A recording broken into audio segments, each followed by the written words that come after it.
Hello world, my name is Pin Valentine and welcome to the relaunch of Catching Up.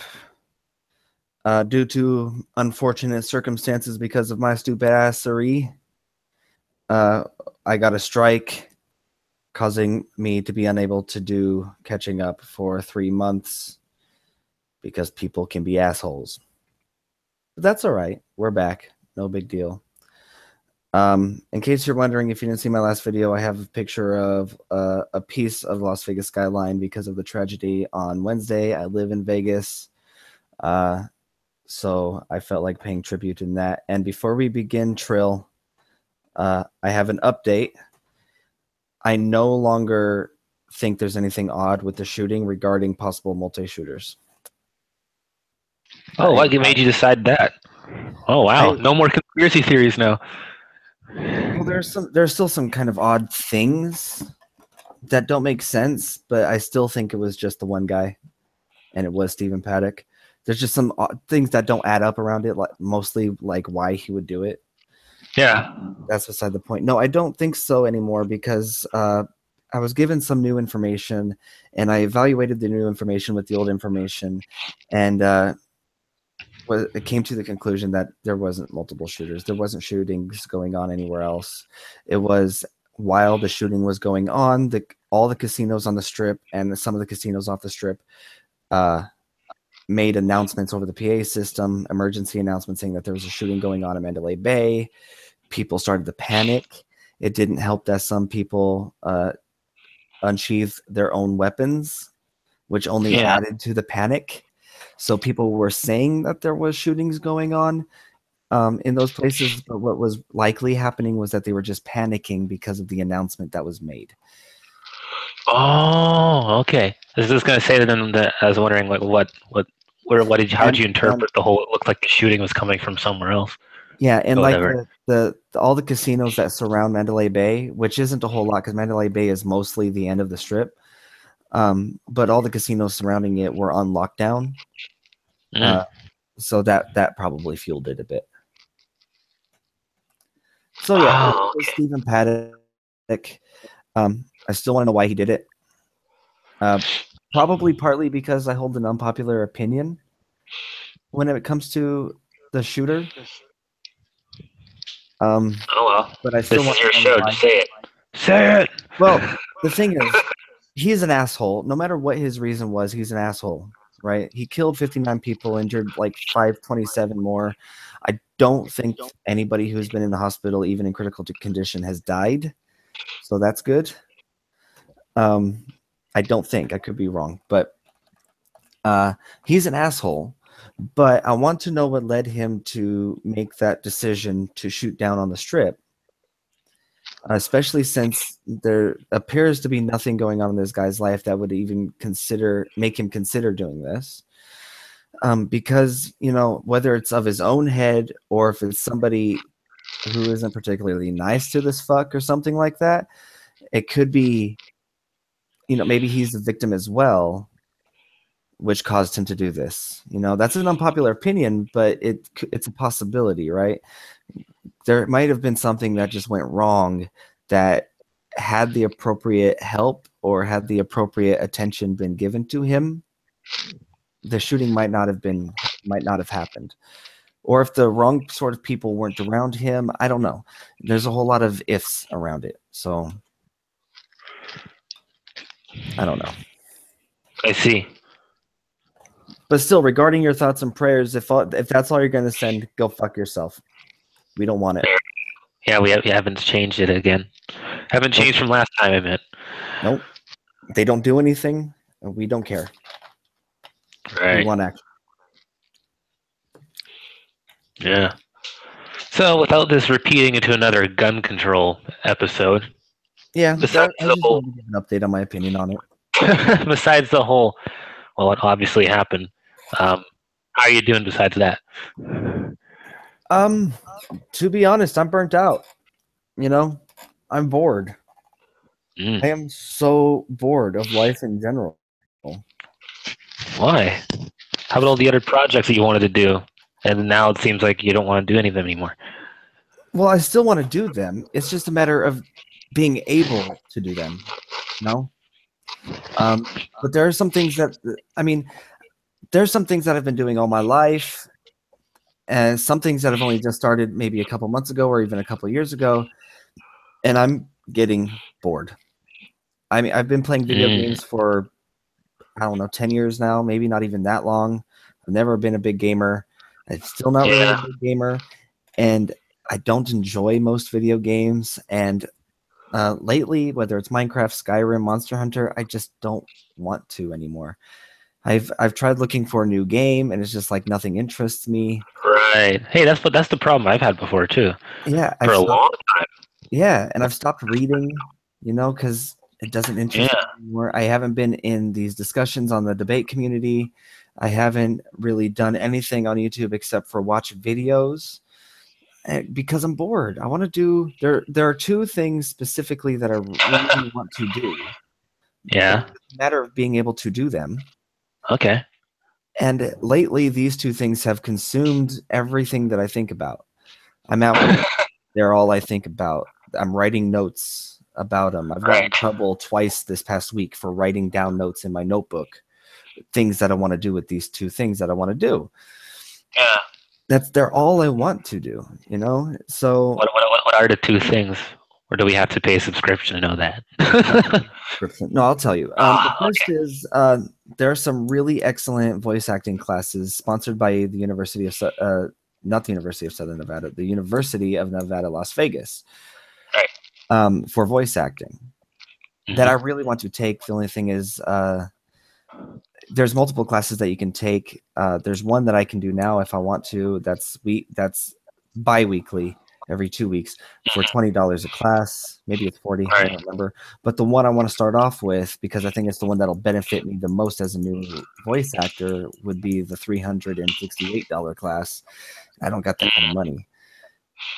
Yeah. So I don't know. So I've been thinking maybe I should just do the $40 classes until I can get up the money for that. But if I do that, then that's $40 taken away from the $368. I don't know. All I can really do is practice. And then the other thing is I've been putting together a shit ton of notes and been doing a lot of world building and a lot of plot building for a series of books that I want to write. And so far they've gone nowhere. I've been working on this book series for like 10 years and I haven't written a single chapter. I've got don't even tell me you're one of those people, because I've had a series like that. I've got so many notes on the series and I haven't done anything with it. I know. Don't do that. You're getting me depressed. That's what happened with one of my sci-fi series. Now, to be critical, I've barely ever, I've done so much work on it. But it's like I haven't actually wrote the thing properly yet. Right? It's a tough thing, and I know why I haven't started actually putting it into writing yet. There's two reasons, really. I mean, yeah, I could just start now and just get going.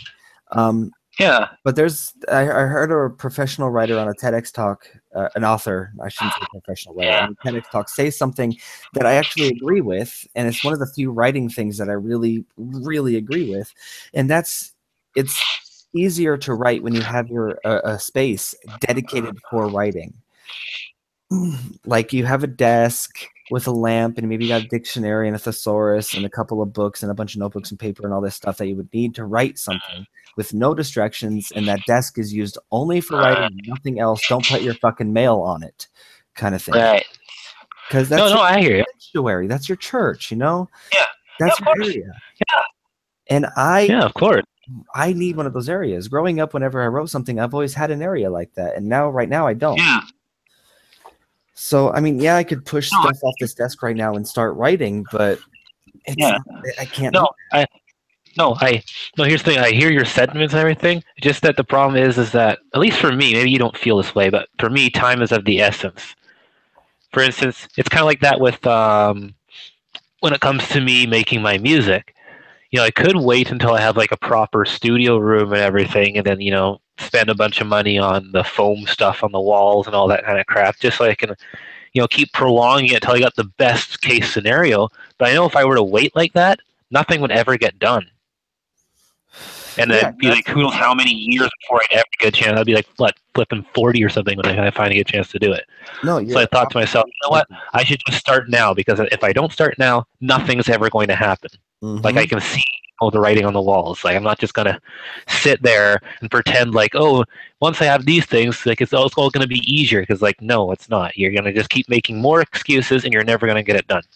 No, you're absolutely correct, and that's why I'm not writing completely. That's the second reason why I haven't actually started trying to get this write the story. Is I have the story, most of the story prepared. I just have to write it. Is I'm Yeah, doing a lot of world building as well. yeah, I'm trying to do a fantasy series, and right, I'm not really going along with like a Tolkien right. uh, Well, of course. world, based on it a little bit, yeah, Yeah. based on a little bit on D&D and based a little bit on some other things, but um, mostly I want to You develop this world so that everything in the world makes sense. want okay. And Now, like, I know you might disagree, but if it's a fantasy thing, I don't really see how it has to make that much sense. Especially when you're doing a fantasy setting, there's only so much sense you can really give the world because it's fantasy. no, that's true. That's true. You're right. I mean, fantasy for me is the only genre anymore where I can completely give up my sense of disbelief. Even science fiction, I can't do that anymore because it's like, oh, those things could actually be possible, and I think they're doing it wrong, kind of stuff. That's Yeah, I the could see that a little bit. only Uh, place where I feel I can completely give up my sense of disbelief and be less critical. But I'm there's a reason why Tolkien wrote a lot about the world of Middle Earth that wasn't yeah, in Lord of the Rings or The Hobbit, is because even if it's not mentioned in the book, those details are still important because it helps to make the world make sense. I mean, yeah, it's fantasy, yeah, it's not yeah, real, and yeah, there's a sense of disbelief, and it doesn't have to make sense according to our world, yeah, but it should still make sense to the world that it takes place in. You know, right. kind of Yeah, strange to say that there's this wizard um, uh, who all of a sudden does a fireball attack or something like that, right, but you've never established what kind of spells he's able to do, and now you're throwing these random. right, He can levitate and throw fireballs, and he can make storms right, appear, and it's random stuff. It's got to make sense. right. So that's where I'm struggling. See, I think even the most is world building is hard shit, dude. can I give you, if I can give you a tip from one writer to another? Of course, Um, I'll take for it. for instance, don't worry. I know you might throw this completely out the window, but don't get me wrong, because I was at your place a few years ago too. Because I used to think world building first, Okay, and then you in the closet? characters and stuff. Yeah, I wasn't in this closet though. No, but with the characters and stuff, I feel like the story should be the most character dynamic and story, and that is kind of what's the most important. Because Oh before yeah. I used to do world building and that a lot, and I realized that the more I world built, the less of a story I actually had, and the more of a world I had. So for the science fiction one, for instance, I have a really good world figured out and everything, but then it's like when it comes time to actually write, it's like, okay, well, I barely have any, notes on characters or the actual story, and make sure to plot it, makes it's like consistent character arcs, it's things that don't feel forced or whatever, you know, Oh no, that kind of that's stuff. That is what I feel like that's the thing you should really be focusing on. Like the world itself should kind of complement the story. Like don't just have a oh good yeah. world and then have a really boring story. That's No, something you're that, absolutely correct on that. And for this particular story, not for every story that I've written, but for this particular story, the characters came second. The story came first, and I started developing the story with these characters and really making it character driven as much as possible. Um, um, but I just want the world to make sense for where the story takes place. You know what I mean? yeah, I guess the only trap you can really fall into is having it so that you're basically you do more work than you need to do. For the science fiction story I have, I did like a lot of planning out, like a lot of world building and stuff.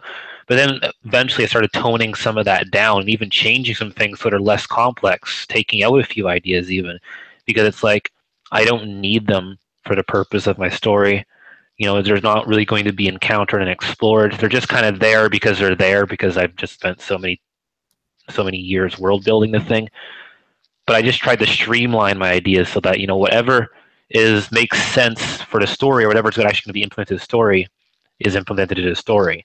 So, for instance, I thought about having all these different alien races and stuff. And I still do have quite a few now, but way less than what I first started out with, because I realized, okay, so these alien races have all their individual history and stuff like that. It's like, if it's not going to be explored in the story, I don't need to flesh it out. And I know it's a weird kind of mindset to get yourself into. And it was weird for me too. It's like, what are you talking about? It bugs me. I want it to be fleshed out. But it's like, I don't need it. It's not going to be explored in the story. For me, it has to do with the story. For me, I want a fleshed out world. I'm not going to write down every little detail of every little city in the world, of course. But I do want, the most important info of, like the major cities and stuff, like what thieves guild, if there's a thieves guild, or if there's any kind of guild, what runs in there, what the politics are like, if there are any, stuff like that. Because for me, the most influential writers that I look up to are a lot of the classical authors, H.G. Wells and Jules Verne, Tolkien, of course. And in their narratives, even though it wasn't absolutely imperative to their story, they went into great detail about the world, and a lot of and even if it's not, did end up coming into play. Mm-hmm. Well, even if it's not imperative, like even if you encounter it in the story, that's what I want to flesh out, basically. Like, I guess what I'm trying to say is details that are never going to be explored in the thing. They're just kind of details that, like, I try to take out all the details that only I, as an author, would know about my world. If it's not going to be in the story at all, then there's no point in including it. No, that's true. That's true. Another thing that I have is that even the most of the story is fleshed out, right? But I'm sure, as you know, when you're writing something, you're never, even you as the person writing it, never know when something is going to come up. So it's well, it depends how you write, because I like to have like an outline in that first before I start. Well, yeah, it's outline and rough draft and all that. It's good to have an outline, but the best characters disobey their author. So, I think. Well, yeah. They always do unexpected shit.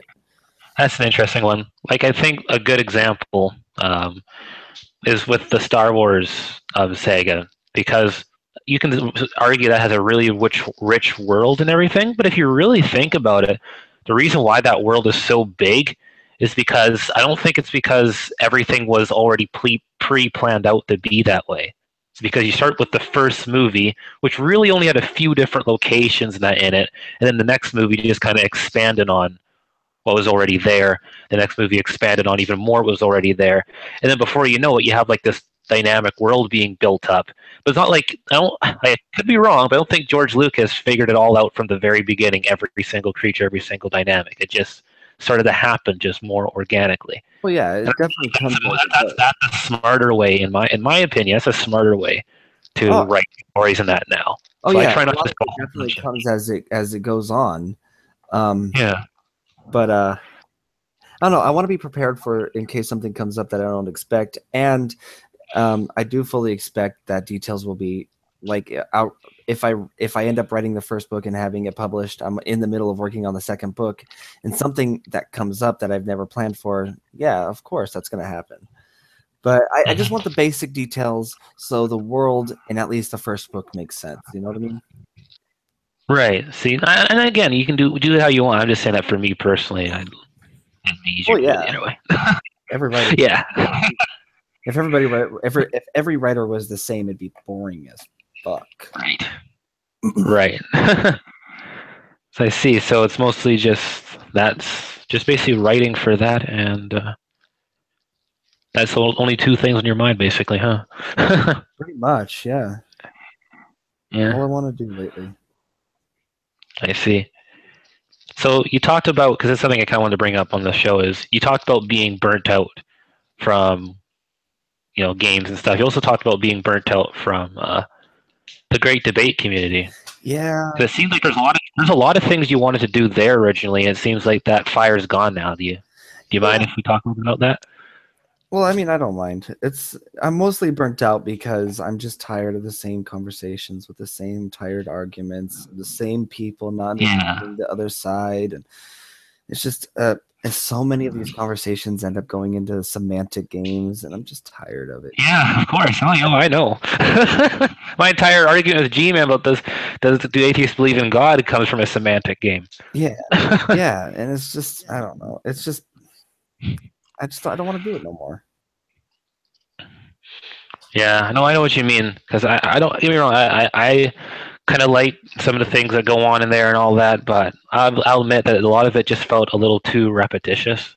There's not enough new things, and the new things they do try to introduce don't really interest me.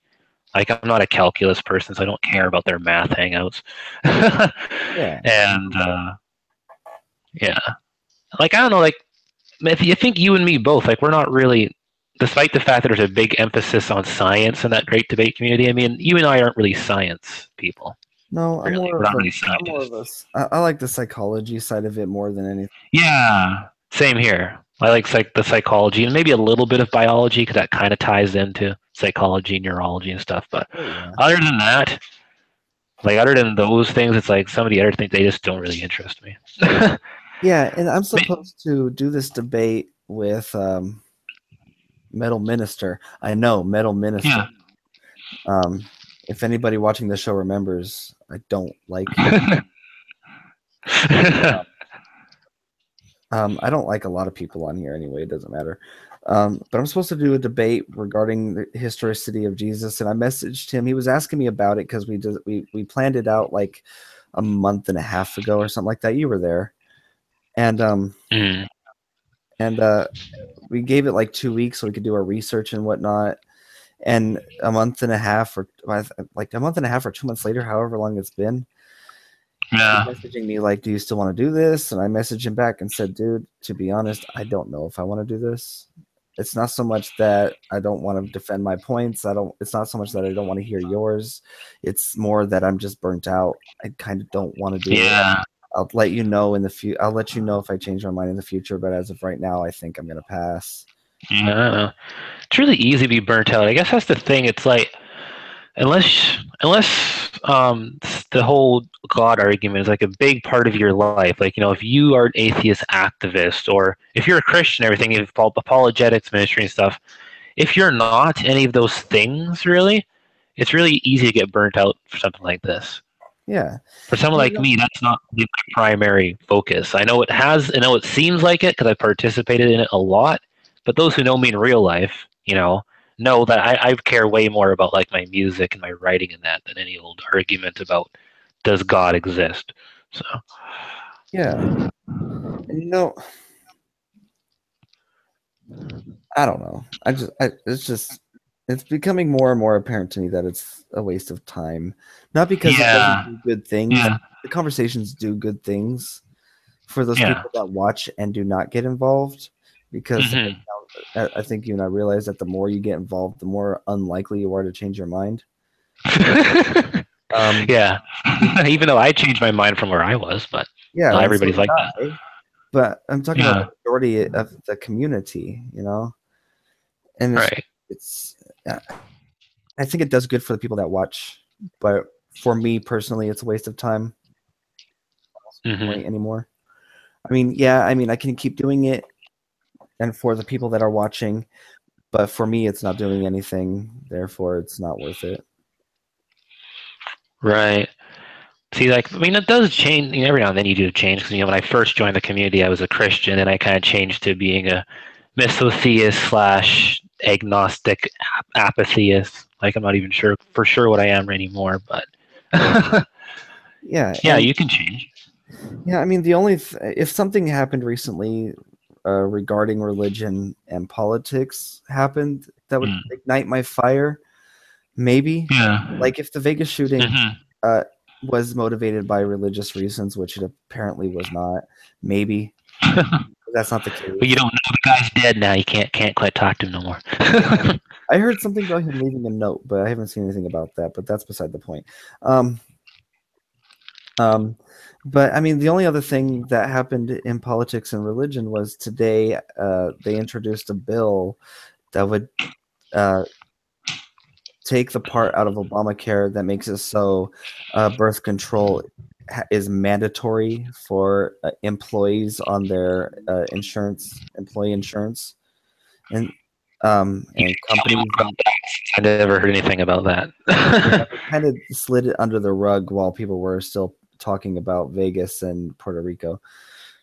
But yeah, they're trying to make it so under moral or religious grounds, employers can make the decision to not include birth control in a woman's healthcare plan, which is do you incredibly do you, stupid.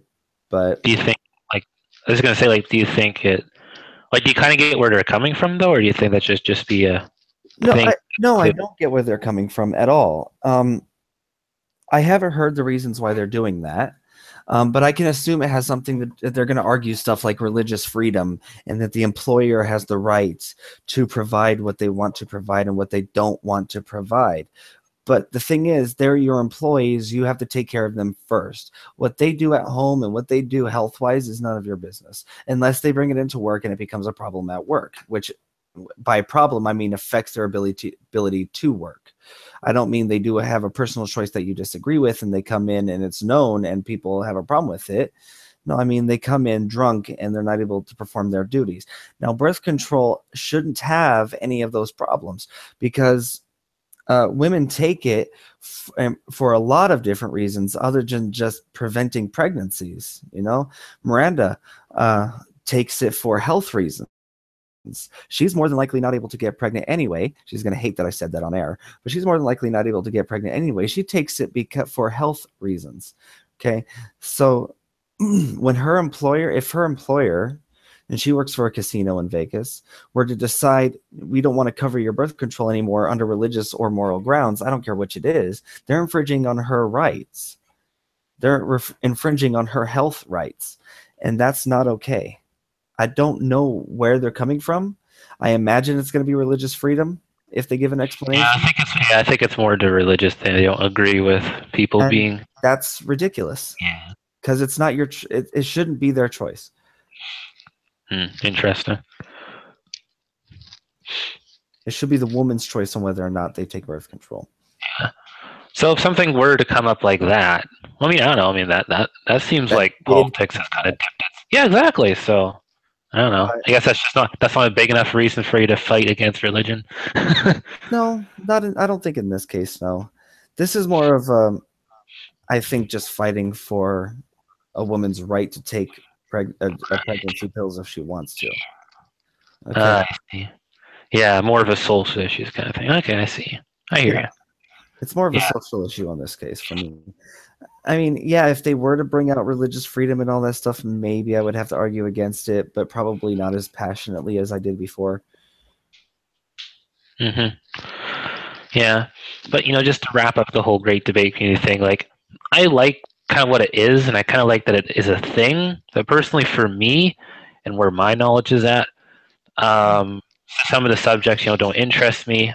It feels like a lot of the arguments kind of done over and over again. And even when I start to find flaws in like the skeptic side of things, like they all kind of turn against me and treat me like I'm one of the younger creationists, kind of. Yeah. So in that case, it's like even if you're someone like me who has problems with both sides, since I'm not atheist or Christian, so you can feel very out of place. It very much feels kind of like an internet war, where you're kind of expected to take one side. Yeah, and that's another problem that I have is, yeah, if Gary wants to come to me and we're talking, having a conversation, he goes, "Oh, you're just an atheist." Fine, okay, I'm an atheist because I am. But if an agnostic, even though I disagree with the term agnosticism regarding religion, but if an agnostic or a deist comes up to you and it comes up to you and have a conversation, and you're just like, "Oh, you're just an atheist." Or if you're having a conversation with a Christian who's not a young earth creationist and your immediate response is, "Oh, you're just a young earth creationist," you're completely misrepresenting their points. You're misrepresenting their position. And that happens way too often. And it's annoying. Yeah. Steve McRae released a video earlier today addressing true empiricism. where true empiricism keeps calling part of it was he keeps calling Steve McRae an atheist, but I guess Steve is an agnostic, which means he's an atheist to me, but it's not my choice to decide what label he uses. But he doesn't want to be called an atheist. He doesn't identify as an atheist. He identifies as an agnostic. And true empiricism is misrepresenting Steve's position on that. And it's not just true empiricism. It's almost everybody I talk to on here anymore, With aside from like a few examples, CA doesn't seem to do it. Hunter doesn't seem to do it. But I don't know. It gets tiring. Yeah, it does. Yeah. I know it's not everybody's thing. I feel like if I were, like, I'm still part of the group, but I don't really participate in there as much, like barely. Like if something really caught my interest, I might do something. But I mean, it like at least for now, I kind of gave it a break. The only real exception is, for instance, stuff like the Bible thumping wingnut guys, because when they do their thing on Sundays, it is kind of nice to mess with them. Yeah. But other than that, though, it's for the first time today, I watched a Bible thumping wingnut show. I've never watched his show before, and I will never watch it again. Oh, do you mean the Slick Answers thing? No, I watched. It's like 4 years old, but I watched the debate between Slick and Aaron Ra. Yeah, what'd you think of it? I never would have guessed in a million years that Slick was worse than Gary. Never would have guessed. Never would have. If somebody had told me, you think Gary's bad, you should talk to Slick, he's even worse, I would have never guessed it. I didn't think you'd think that. 10 times worse than Gary. He is so bad. It's not but Gary is bad because it seems like he intentionally and arguments and positions and stuff to get it. And he plays semantic games a lot.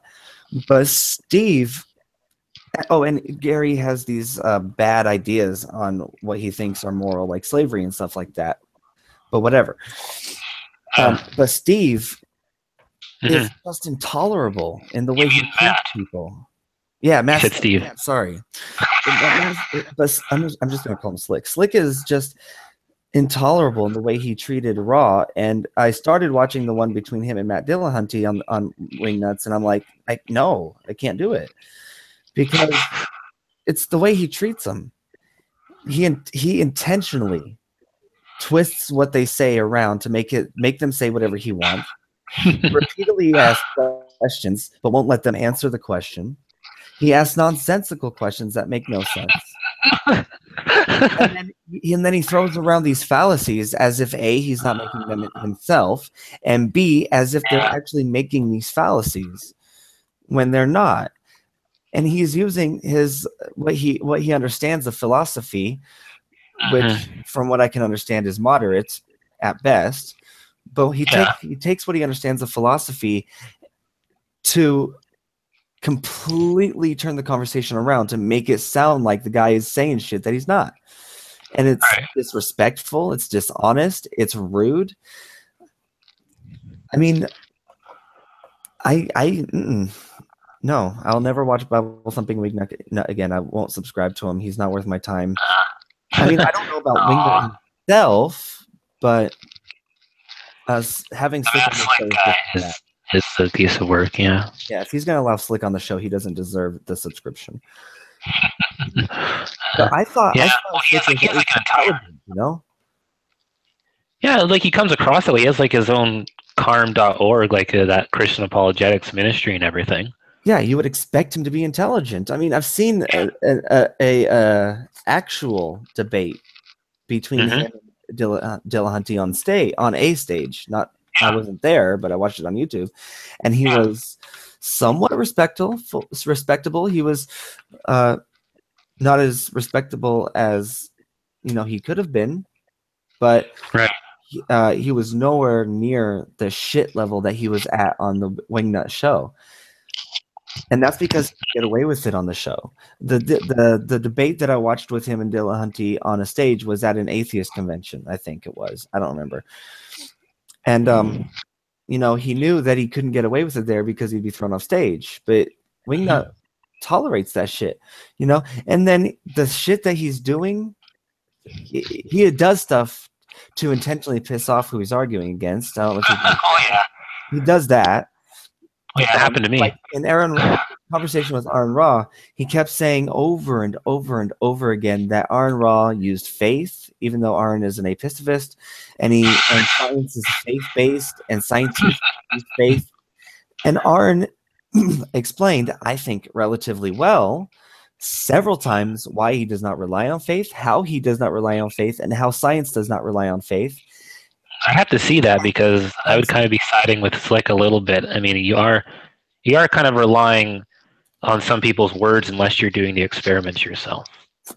Well, that's what Aaron even touched on that, because I don't know if you've ever watched one of his talks, but he does a lot of research. You know, he does a lot of research. And he studies a lot, and he's got a degree. I don't know what level of degree, but he's got a degree in paleontology, so he knows a little bit about the shit that he's talking about. And when he doesn't know something, he does research. And he explained this on the show, and he explained how he doesn't take anybody's at their word. He checks their credibility. He does his own research, then checks his research with their research to see how it matches up. And if they don't match up, he tries to figure out why, if it's something they did wrong or if something he did wrong. He explained this, and I think he did a great job doing it. And for 2.5 hours, Slick said almost every sentence, "Oh, you're going by faith. Oh, you're going by faith. Oh, you're going by faith." And Aaron was getting pissed off more and more. In fact, 30 seconds into the show, because I guess Aaron had never heard of Matt Slick before the conversation. Yeah. Never heard of Bible Thumping Wingnut, but they reached out to him and he said, "Oh, all right, I guess." Right? Yeah. And 30 minutes in, Wingnut said something along the lines of, "Oh, Aaron, we want to thank you for coming." And Aaron's like, "Oh, yeah, you're welcome. But if I had known it was going to be like this, I wouldn't have come." Oh, wow. Yeah. They had him come on the show. That's one of the reasons I like to mess with Slick in the first place, is because of his attitude.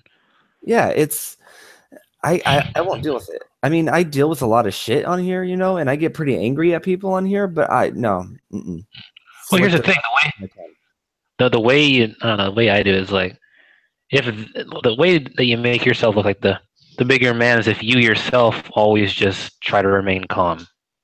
You know, there's been times where I felt like being angry and stuff on there, but if you make yourself feel calm no matter what they say, and you just simply explain to it why they are wrong or whatever, or if you're just trying to disprove an argument. Like for me, I kind of do a lot of devil's advocate kind of stuff.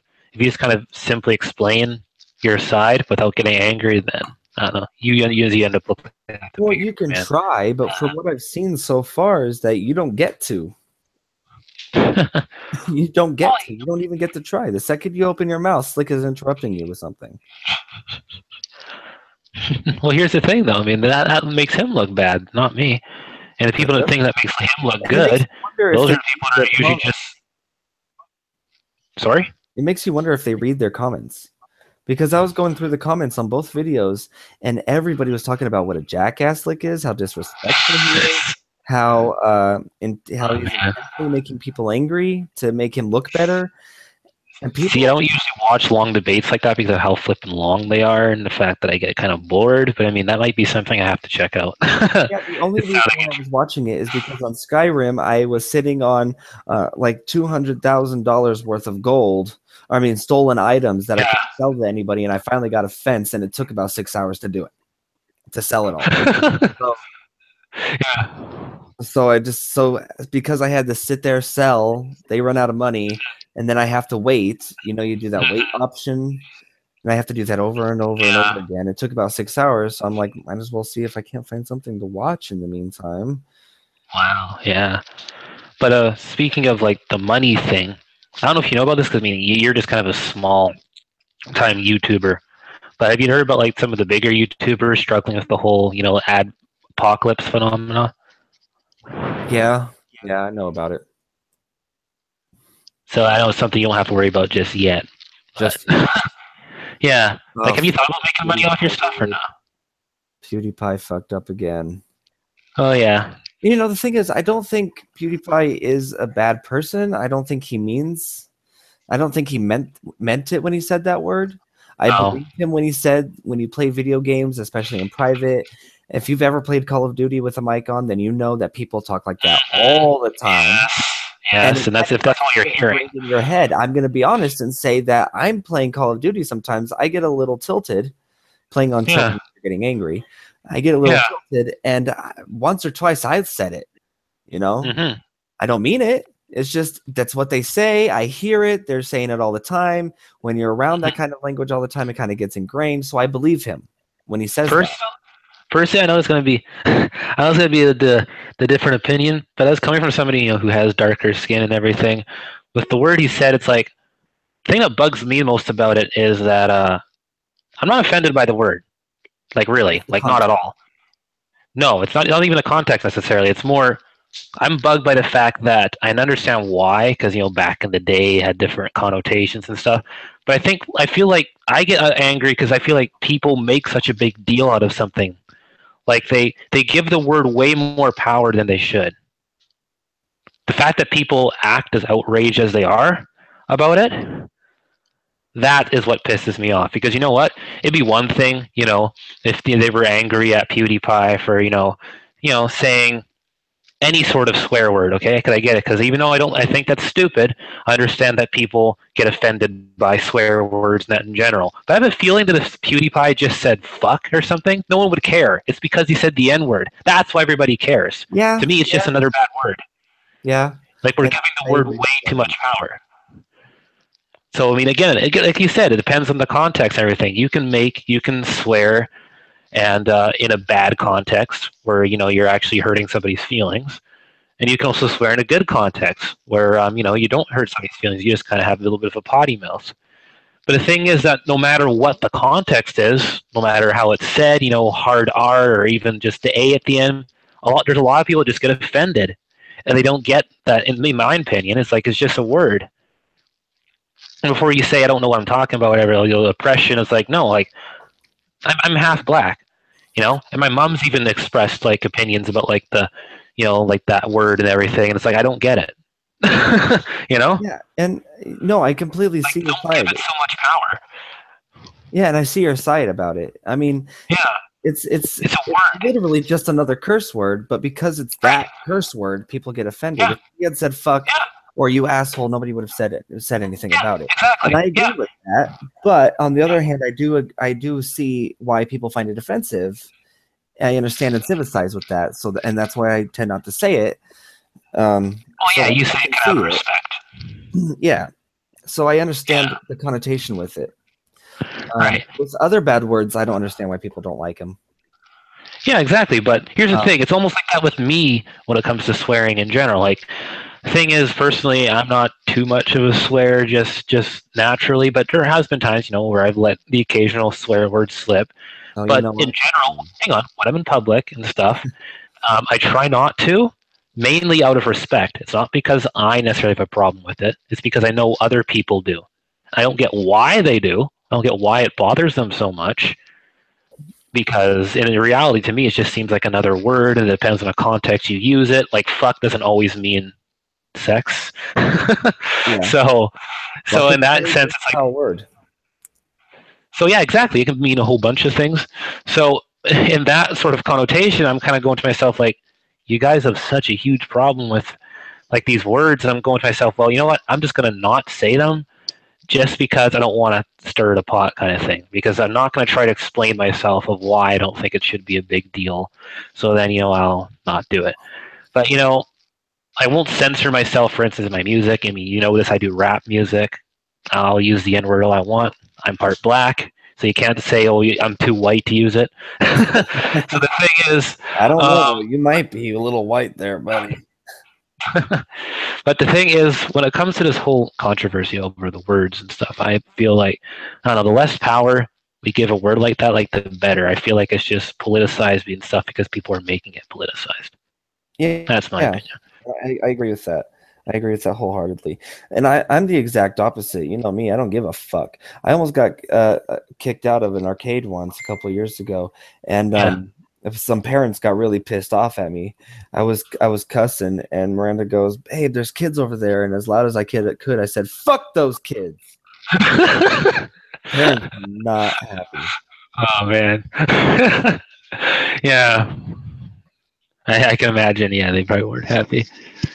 But I mean, it's stuff like that though. That's why the rest of the YouTubers and that kind of have to suffer, is because people get offended by what content, and then ads don't want to be put on those videos and everything. I find it kind of interesting. It's kind of a little annoying though, because as much as people should have their freedom of speech and stuff, it's like sometimes some of the bigger YouTubers kind of ruin it for the rest of us in a sense. Yeah, yeah, and I do believe it was an accident. I feel more Yeah, sorry for him because he allowed himself to fall into that trap of how gamers are, and it mhm. got caught, and he got caught on live streaming doing it, Yeah. and people weren't happy with it. And I feel Right. sorry for him because he didn't mean it. It's not something Yeah, he says. It's not part of his regular vocabulary. It just kind of came out, and yeah, I don't agree with the big backlash that he got. yeah, And he did an apology video, and it wasn't even really an apology video. It was a response video, which is great. I don't think he needed to apologize for it, but he did, yeah, which I commend him for. But yeah. people were saying in his comments, this isn't good enough. And I'm like, Mm. how is this not good enough? What do you want from him? You want him to turn off his phone? Exactly. I mean, Yeah, put what out his would be phone good so he enough? never can say it again? Stop. Stop. He explained why he said it. He explained how it happened, and he gave his deepest and sincerest apologies. Right. Yeah, like what do people want, dude? Like, And the thing is, like I'm what not would a fan be of PewDiePie by any means. I don't like his videos. I don't like his content. His video game videos got repetitive a long time ago. I'm not a fan of the guy. I don't find him funny or anything. But he doesn't deserve the backlash that he's getting, and he's only getting it because he's as big as he is. good? That's it. That's it. That's all it is. Yeah, that's another. Yeah. Um, and even with like the content and stuff, like it's not just that. Like, I could be wrong, but do you feel like some of these social political videos, like the culture war kind of stuff, that's this kind of stuff that gets hit by the adpocalypse event like the hardest? So sometimes it's not even about words. It's just about. It feels like sometimes it's just about content that like the YouTube managers, whatever themselves, don't like, in a sense. You know? Um, who knows really because they're so unreachable. Right. They're so Yeah. unreachable. Some Yeah. some of my favorite YouTubers have made videos saying that some of their content is being demonetized and they don't understand why. Um, Yeah. one of my favorite Minecraft YouTubers, his name is B00 or B Yeah. Dub. Um, he's taking a break from YouTube right now and is only streaming on Steam because Yeah. YouTube is repeatedly demonetizing his videos, and he has nothing offensive in his videos whatsoever. He is as family friendly as they come, and for whatever reason, they won't monetize his videos. Hmm. Um, Ownage Pranks, who does prank calls, all of his Right. videos are monetized up until he puts a custom thumbnail. That doesn't make any sense, and the thumbnails aren't offensive in any way. But the video is monetized for 12 hours, 24 hours. As soon as he puts on a custom thumbnail, no longer monetized. He takes the thumbnail off, it's monetized again. That doesn't make any sense. YouTube has a broken system. Right. And it doesn't Yeah. help that people are targeting someone as big as PewDiePie because he's as big as he is over a simple mistake that he made. Right. Exactly. And I guess that kind of ties into the other thing I mentioned, how YouTube's CEO, I can't pronounce her last name, but Susan something, whatever. She has a YouTube channel now, and you should see like there's like so many dislikes on like her first video and everything. Because here's Good. the CEO of YouTube, and it's like, Good. well, She's not you just doing want to start. anything to fix Yeah, the exactly. problem. Yeah, exactly. You want to start YouTube, but you don't want to do anything to fix the multiple issues with this site. Yeah. You What just want what they need to remember is that these content creators who are as big as PewDiePie and some of the smaller ones like a Boogie, whatever, they are the ones that make YouTube money. to. Hmm. If they start demonetizing their videos, these creators are going to go somewhere else. Twitch is rising in popularity, even though it's been around, I think, longer than YouTube, but it's rising in popularity for this precise reason. Yeah. And Even some of the more political people who want to talk about their controversial things without getting censored or feel like they're going to delete it off of YouTube, whatever, even some of them are switching to things like minds.com. yeah, So they're learning as well. there's you now, and there's a bunch of other websites, Yeah. people can go to, which I don't like. I love YouTube. I love YouTube. I love the atmosphere of YouTube. I like how YouTube works. I like its interface and all that stuff. I do watch Twitch every once in a while, but I don't like it as much. I especially don't like live chats. But so I would be devastated to see YouTube go. But if they keep doing this to their creators are going to go elsewhere. Yeah. And YouTube will go downhill. Their stock will go down. Google will sell it. Google sells you. Yeah, I know what you mean. Google sells you. You're in a bad spot. Ooh, yeah. And it especially doesn't. That would really screw up a lot of things too, because Google owns Hangouts, so there goes the great debate community. Unless they want to sell that. Not necessarily. There's other places to go for that, but that's neither here or there. But it doesn't help that a lot of YouTubers have started creating YouTube Red shows, right? Which means that they are capable of creating content for other platforms. There are YouTubers who have shows on Netflix. Miranda Sings, as terrible as she is, has a show on Netflix. Red versus Blue, their entire series is now on Netflix. So if you can't keep your creators there because you want to demonetize over the dumbest fucking shit, then be prepared to lose your website. And it really doesn't help when you make it harder for newer YouTubers like me and you to rise ranks. Right, exactly. That's the thing. Like at first I thought it was kind of a good. Some people complained that they got rid of some of the partner advantages back in the day where you have like custom banners and things like that. Yeah. But at one point in YouTube, I don't know if you noticed, but they kind of made everybody on the same level where everybody could have like a banner and everybody could have like a thumbnail. Everybody had the same design. And at the time, so that was a smaller channel with my music and everything, or whatever my older channel was, like, that's good. Because like now we're kind of on the same level, and it gives the older channels a little bit, they can compete easier without feeling like they have a whole bunch of features that are not available to them that only the higher up people get. But nowadays, it's like it feels like it's kind of heading in that opposite direction. It's like now you have to have like what? I have to have 100 subscribers just so I can change my YouTube channel's URL because it still has my old channel name in the URL. That's why it's not Young Trillium, and it won't let me change it until I have 100 subscribers. Like just stuff like that. It's like why? It doesn't make sense. Yeah, like and if anything, it'll be easier for people to find if I can just make it Young Trillium. But no. Instead it has to remain. Whatever. And tagging your video, which if you're new, puts your video way in the fucking back of the list. In 2014, on this very channel, I started doing Minecraft videos, which I eventually took down because I wasn't happy with the quality. But on day one, within 6 hours of uploading my first Minecraft video, I had 5 subscribers. Within a week, I had 12. 2 weeks later, I had 25, right? On my new Minecraft channel, on my other channel, I now have 6 videos, maybe 7 videos on there. I don't have a single view.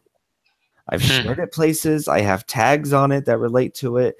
I have all kinds of things. But because of the way YouTube is set up, not a single view. Mm-hmm. Doesn't mean I'm going to give up. I'm going to keep going. Eventually, I'm going to get views. But it's frustrating that I'm 6-7 episodes in and I can't get any views because YouTube's system is fucked up. I feel like back in the day, it was easier to get views from random people. It was. Like nowadays, yeah. I remember back when I did my old content with my channel, which is I did like vlogs and skits and things. Those videos are gone now, by the way. But when I did that, I got like, views, and this is back in the old system. So I got like views, and you can YouTube direct messages and that from people I didn't even know, but they liked my stuff. Mm-hmm. I even a few playthroughs in that. It's like there's a few people that were kind of actually fans of what I did. It's like, this is cool. It's like I didn't have to share it. This isn't somebody from school. This is people I legitimately didn't know but actually liked my stuff. Mm-hmm. And that was really cool. It's like I don't see that anymore. Like now when I share my videos and stuff like that, the views in that I get, don't get me wrong, it's still nice I'm at least getting the views in that, but a lot of times like it's because I have to share it all these other places, you know? That's where my views that are coming from, or people who are subscribed to me already. And sometimes it's from friends or family, or if I link it to one of you guys or whatnot, then you guys will view it. But it's no longer, it seems like, just strangers or whatnot that can just stumble upon it. Like that stumbling upon my videos thing seems to be pretty non-existent right now. Yeah, and the worst part about it is, and this is shit I don't like to say, but I have to because it's honest, right? I have 26 subscribers on this channel now. Thank you to all 26 of you. I have 26 subscribers on this channel now, and as much as I love them, and I'm glad they're here, and I'm glad they're watching if they are watching my content regularly, I'm glad they're here. But honestly, I can't really rely on them to share the video around. I would have appreciated if they did, but I can't force them. I don't even feel right asking them. I mean, I don't even share videos most of the time, So it's just a big old clusterfuck of YouTube sucking. And now I have to be one of those people that I fucking hate. If I have any chance of getting my Minecraft channel out there, I have to go on other Minecraft channels and post my video in the comments and say, hey, watch this. I hate those fuckers. And yes, I know I hate them too. I hate when music people do it too. I'm supposed to be one of those people because that's the only hope I've got to get. Yeah, I know, it's so sad. Like you have to backwards different things just to get your stuff noticed nowadays. Like and chances are there's a lot of people that look down upon that, and who knows how many people actually will take your comment seriously too. Yeah. And how many creators will remove your comment? Right, exactly. I don't think most of the Minecraft YouTubers that I watch, like Stampy or Mumbo or Green or anybody, would do that. But there might be some out there who do that, and it's irritating.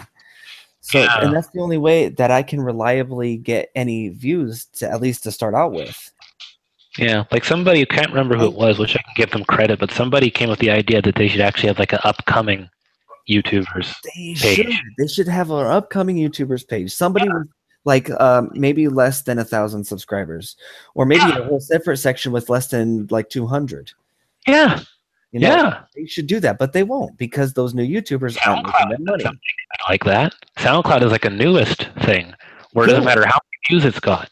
Good.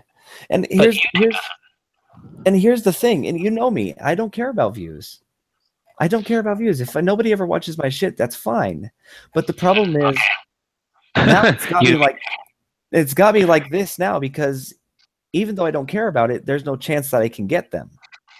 Right. So even if you were to care about it. Yeah. And it's irritating.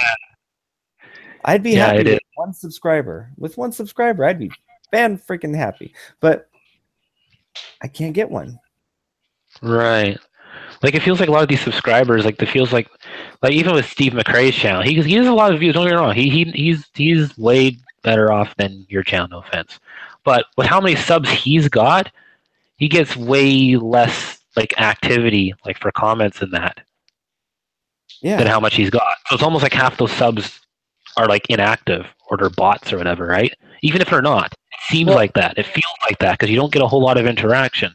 Well, there's always a disproportionate amount on any YouTuber's videos, no matter how big they are. There's always way more views than there are likes or dislikes, or both combined, and there's way more views than there are comments. That's always going to be like that. Yeah, like, I don't comment or like or dislike every video I watch. I should be doing that. And if you're watching, like this video because we love you.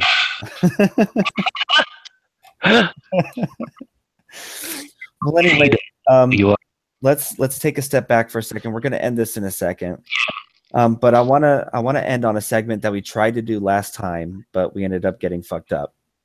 That's okay. Trying to do? Nope, do it. I don't remember. So this is where, from now on, at the end of the show, I'm going to go through debate.org and find a question or a topic that people are talking about and get your opinion on it and leave it for the people in the comment section to give us thoughts on it. Challenge our brains. Challenge our brains. So today's topic that I found was posted by a user called Killer Keemstar 45. The question is, would you forgive Hitler? And he says, let's say that Hitler comes back to life and apologizes for the Holocaust. Would you forgive him? Before you say anything, I'll tell you that 14 votes for no and only 4 votes for yes. There you go. That's a hard one, dude. Because That's I could see it going either way. Depends on what day you catch me on. Yeah. But for now, currently, it's like, let me think about it. So probably Yeah, that's a tough one. I think immediately I would have to say no. Yeah. I'm always one of those people that where if somebody's not the same as they used to be and they're not living that same life, or they did it 10 minutes ago but they're very obviously sorry that they did it, even if they did it with intention, then I can forgive them. But he killed 6 million people, dude. That's a tough one to forgive.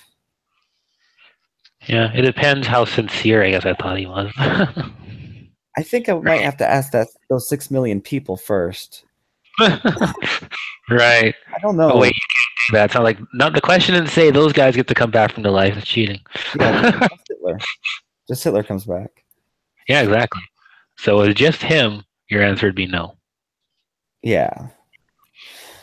Well, anyway, guys, that's all we've got for you guys for tonight. Leave your thoughts on the question of the debate.org question for tonight and anything else that we talked about.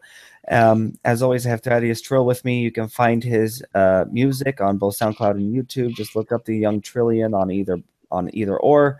I would put his links in the description, but as I've had computer problems recently, I no longer have those links, so he's going to have to give them back to me. Great. Obviously, check out my channel. You can check out more of my content there, the previous episodes, and the episode I did on Gary, and another episode called Regarding Your Thoughts and Prayers. Go ahead and check them out if you want. If you liked it, give it a thumbs up, give that like button a tickle, and subscribe if you're new. Otherwise, we love you all. Have a great night. See you next Friday.